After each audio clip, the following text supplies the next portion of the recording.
فرعون وثمود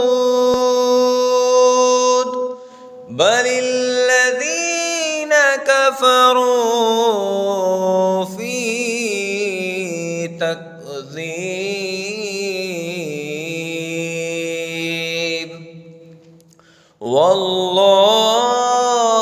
والله من ورائهم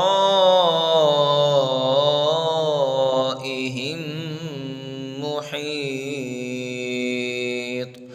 بل هو قرآن مجيد في لوح محفوظ.